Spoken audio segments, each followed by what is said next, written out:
1, 2, 3. I want to rock your body till the break of the dawn. Willy, willy, willy, willy, wow, wow, wow, wow. When you're dirty, because I lose. Willy, willy, willy, wow, wow, wow, wow.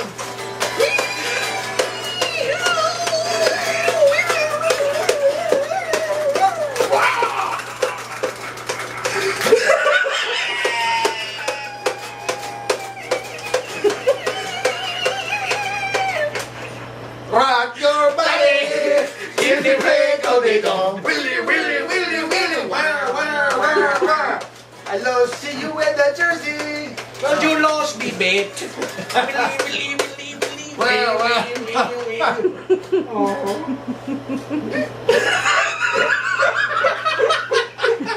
Oh, shit, that's good stuff. I don't care who you are. I don't care who you are. Who didn't do much? Who didn't do Didn't do much. All right. We screwed that one up, but it was fun. That was great. great I thought stuff. it Hope you fans enjoyed that one. So, here we are back on Pigskin Holiday. Ed, the man parrot. Mario, lights out Spina. And no AC. So, what you got left here? You had something you wanted to touch on, right? Well, I didn't mention during the Eagles-Bills thing about another reason why the Eagles should be winning more games and should have won this game is because, let's talk about Avant. Yeah. He posted 139 yards receiving. What if the two catches that were like taken from his hands and ran down the field by Buffalo, if he had had those, he would have approached 200 yards. Oh yeah. Easy. Jackson and Macklin both had touches. McCoy had 80 yards rushing and 27 yards receiving, over 100 yards, 107. I mean, I don't know how they're losing with stuff like that. So that's really all I had on that. It's the numbers indicate that the Eagles should be winning. You would think so, and they've got the capability. They just need to get their head out of their ass and get it together. You know, a big red buzzer would be great. Yeah. We Or need a that gong. taboo thing Gong. there, you know. Oh, yeah.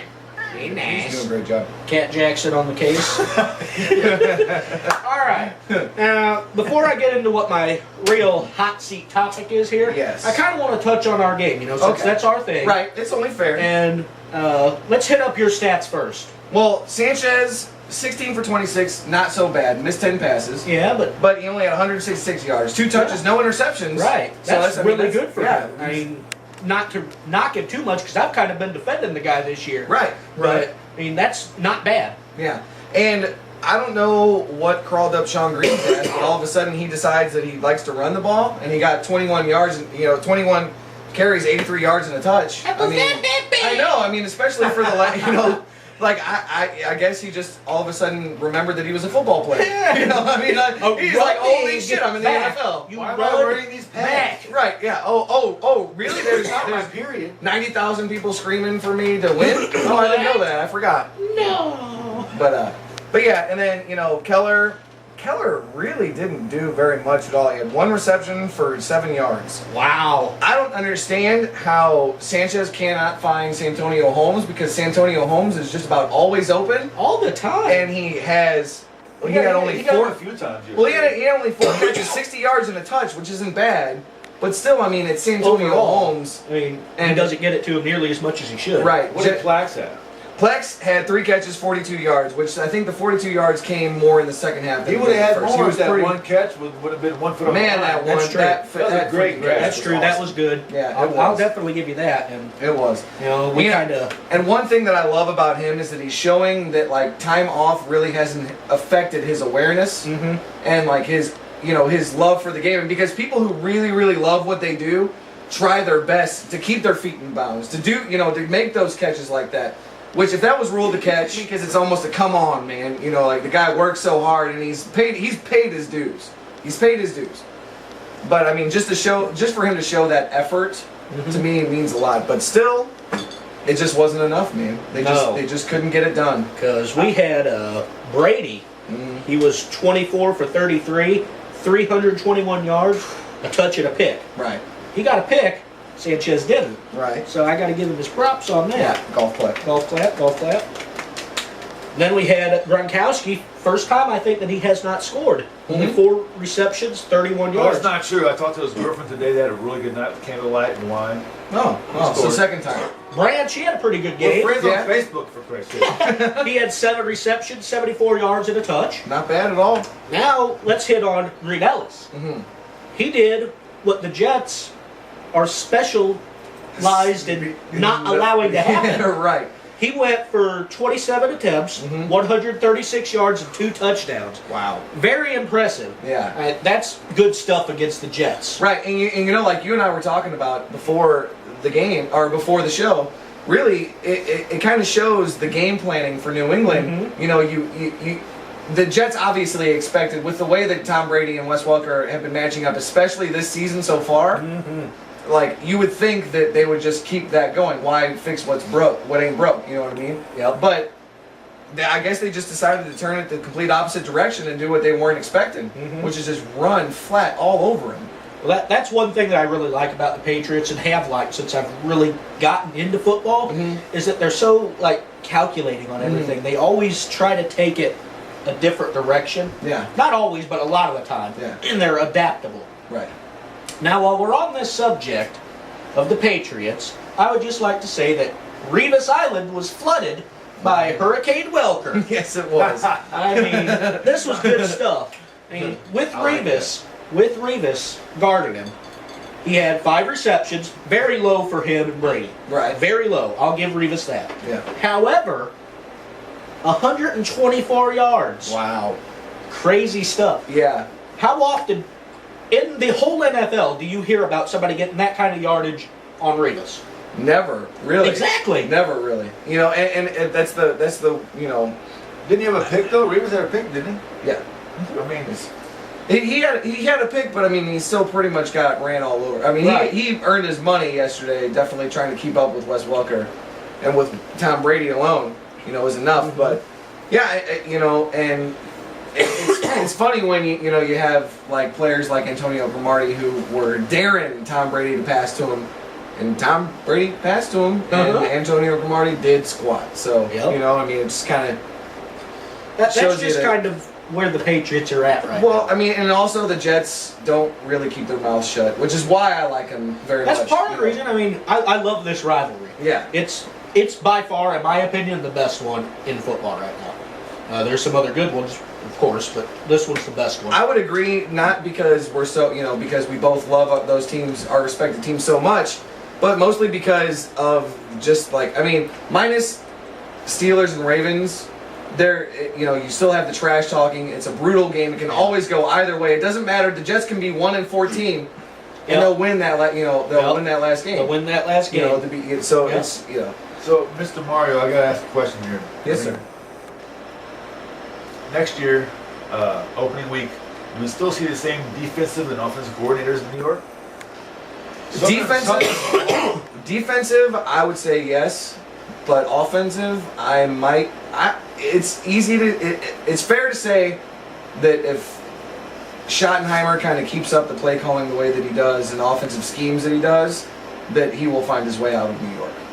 Yeah, something's definitely wrong. Something. It's like Philadelphia. And they're a road. The weird thing is that I didn't mean to cut you off, but they're a road team. The Jets are. They're generally better on the road than they are at home, and they lost 3 in a row on the road. Right, and they have the weapons. Yeah. They have the players. It's just they're not getting it done.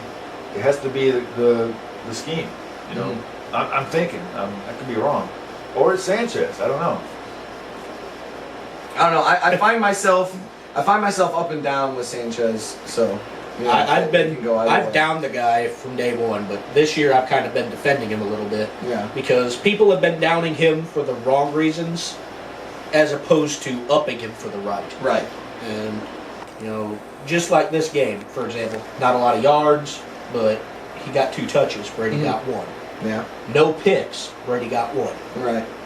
I mean, just making that comparison, just between those two. Yeah. I mean, you know, yardage aside, that's still pretty good, especially for Sanchez. Yeah. So, it really is. As far as the Patriots, I think that they're still beatable. Be it a Baltimore or Pittsburgh or maybe even, and get this one. If this happens, I will crap in both of your pants if the Bengals can beat the Patriots. Yeah. Anything's possible, but all that is You know, very with the way unlikely. that the way that Did I division mention is, Buffalo? Miami might even beat the Did I Patriots. mention no? Did I mention Buffalo? They could beat them twice. Yeah, they easily could. I mean, the Possibly. Patriots are good, but they still look beatable. And I think yesterday they had to earn that game. It wasn't an easy ride. No, it wasn't. So I mean, they're not. Green Bay is the only team I think, aside from the Saints, minus the Green Bay game, that's just rolling over people. Right. And Right. the Patriots are having to work a little harder for it, and Detroit is in the middle. Mhm. Some runarounds and some work for us. This year, come close to playoff time in December. Yeah. It'd be a great Christmas gift for somebody Oh. somewhere. This football thing is getting pretty good. Indeed.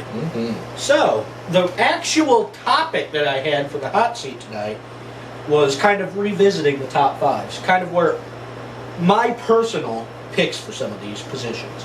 I'm going to run through each position real quick and then tell me if you kind of agree, disagree, or Okay. whatever. So we're going to start off with Rodgers, 14 touchdowns, 2 interceptions, 1,721 yards. Wow. Go ahead. Brady, 14 touchdowns, 6 interceptions, 1,874 yards. Wow.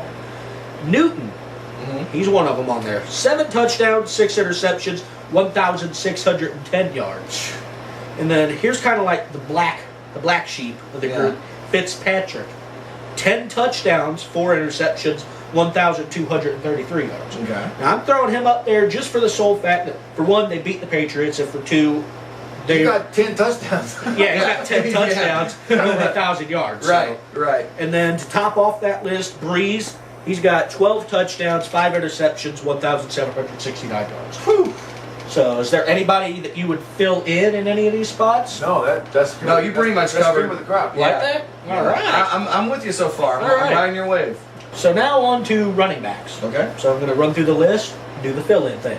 McFadden, 91 carries, 519 yards, 3 touches.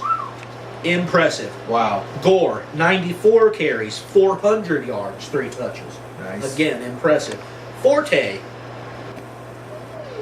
60 carries for 324 yards and a touch. Mhm. Now, mind you, none of this is factoring in any of these guys' receiving yards. This Okay. is just their rushing. Right. So, McFadden and Gore and Forte all have. Forte has been a receiving yards. monster in the receiving game. Yes, he has. Anyway, Best, tossing him in here. Okay. Last night. 60 carries, 190 yards and a touch. Kind of on the low side, but, Yeah. So is Forte. well, No, I'm saying Forte and Best are playing right now. I got you. But, I mean, I put Best in there for the sole fact that I think that he's on the rise along with the rest of Detroit. Right. They've got that great mindset going right now Yeah. and just working it. Yeah. And then to top off the list, Foster. He's missed quite a bit, but get this. 62 carries, 256 yards and a touch after missing all that he's missed. Yeah. Wow. That takes away any doubt that people have about that being a fluke, you know, how Right. it was running. Yeah. He's a damn good running back, no matter how you look at it, Yeah, and that's he is. proof. He is. He's. Let's look at yesterday for Foster. 116 yards receiving, 68 yards rushing. Yeah. That's a good day. That is a That's good a day. real good day And a for loss. anybody. Yeah. That's a good day for a receiver. Right. And he had that on top of rushing yards, too. Mhm. So, I mean, he's just a beast. And He is. As long as he stays healthy again, he'll rank right back up there, number 1. I The think. only one that I might disagree with on that list would be Best. And that's only because, to me, he's more of that finesse, speed type of runner, which, like, with how fast a lot of these defensive linemen are, and especially a lot of the linebackers are, you can't really get away with that much anymore, unless you're going to utilize them a lot, like we were saying in the passing game, Well, as far as tonight screen he's passes. facing Urlacher in the Chicago D. Right, you know, We'll see what he does tonight. exactly. So, since you would take him out, who would you put in his place? You know, that's a good question, and I was trying to think about that as you guys were talking and as we were discussing a little bit. The only one that I would think of to put in his place would be Fred Jackson. Oh, Jackson yeah, would definitely be a good fit. And I would that's the agree with only that. that's the only name that stood out in my mind is because you take some of these Buffalo wins and some of the big plays that Jackson has had and some of the goal line stands that they've had and he's won, it might not be the Buffalo that we see you're today. right. You know what I mean? If you take Jackson out of the equation, they don't have all those W's. Right. I think there's been one game so far this season where he didn't get over 100 yards and he had 80 something. So Yeah. You know. I would definitely agree with that. That would be a good fill-in, and right there in that spot would be a good spot for Right. it, too. How about we move on to some tight end? all right. Rob Gronkowski. It's not Burris, that's for sure. Who? Exactly. All right, 22 receptions, 327 yards, and 5 touchdowns. That is outstanding for a tight end. That is great. That's like Especially in week high-end 5. receiver yards right Yeah. here that we're talking. Jimmy Graham, 32 receptions, 496 yards, and 3 touches. Holy cow. That's a chain mover right there. Mm-hmm. Big time. 400. He's almost at 500 yards for a tight end. Wow. In week 5. Yeah. Yeah. Yeah. That's If a tight averaging end, almost 100 yards a game Right. at this point. if a tight end Right. gets 1,000 yards in a season and the running back don't, something's Oh, wrong. Exactly. Something wrong. Tony Gonzalez, he's doing great so far this year, despite the fact that Atlanta's doing what Atlanta does. Representing the plus 40s. Right. World. He's lighting it up. He's got 27 receptions, 289 yards, and 4 touchdowns. Wow. Good stuff. Yeah. Finley, Jermichael Finley. He's got 22 receptions, 301 yards, and 3 touches. Mm-hmm. Then top off the list, Vernon Davis. 49ers. Vernon Davis. He is just a monster. Yes. And he's been a monster for a few years now. Yeah. He had kind of an off right at the start there, and he's working his way right in. 22 receptions, 263 yards, and 3 touchdowns. Wow. Now, the thing I would like to point out more than anything right now is the amount of touchdowns that tight ends are getting at this Right. point. Right. It's way higher than it used to be. Everybody, it seems, is really 18 touchdowns right there on your top 5 right. I mean, by tight ends. and that's not to mention all the touchdowns that other ones are getting in other spots that I just didn't put on the list. Right. It's just crazy, and we might need to touch on that a little bit, kind of get some more stats on the tight You know, ends. and one to look forward to that might be on that list. You know, we say come back to this list 5 games from now, Yeah. and then look back on it. You know, somebody who might be at the top of that list is Jermaine Gresham over in Cincinnati because He could Andy be. Dalton is quickly favoring Jermaine Gresham. And last category here, wide receivers. All right. Now, we're going to save the best for last, Okay. because you know where this is going. I know where it's going. And you can't argue it. I can't All right, let's start off with some Chris Johnson. make me need to smoke a cigarette. Not Chris Johnson, Calvin Johnson. Calvin Johnson. Calvin. Megatron. Megatron. So Rob Ryan said last week that he'd be a third receiver on His his third receiver on Right. the Jets. Let him Are up. you kidding me? Yeah. Look Yeah. at this. 24 receptions, Hey, Rob Ryan, shut up. 321 yards. Here's the big kicker. 8 touchdowns. Holy Seriously? shit. 8 touchdowns. Holy shit. There we You know, go. in 4 games. You know, okay. I just want to Right. point. Tonight's game 5. I just Yeah. want to point out, you know, Chris Collinsworth, fantastic commentator, by the way. Gets on my nerves a little bit, but I think he Yeah. does that on purpose. But he's had 10 touchdowns in a season one time in his entire career. And he was a very good receiver for the Bengals for a long time. Very good receiver. So, for Calvin Johnson to be 2 away in week 5 Yeah. from what Chris Collinsworth did one time in his entire career, Yeah. that's insane. That is crazy. You know, Wallace. Mm. 31 receptions, 536 yards, and 3 touchdowns. Lighten it up. Yeah. That's Yeah. good Lights stuff. out. Lights out, man. Lights out. All right. You know, and we were talking about Mike Wallace, the 3 of us were, just before, I guess it was the last quarter that we shot. Uh-huh. And, you know, he's just, you know, last year it was almost kind of, I almost thought it was flukish, Mike Yeah. Wallace. Just kind of coming out of nowhere, being the number 1 guy, forcing himself to be the number 1 guy. Right. Honestly. Yeah. And then he's proven his worth, and there are not a lot of players in the NFL that have that contract year, or they get to that spotlight, you know, where they want to be, and they always just kind of level off. You see a lot of guys just level off, and he really is fighting for what he wants. Absolutely. Fighting for what he's getting.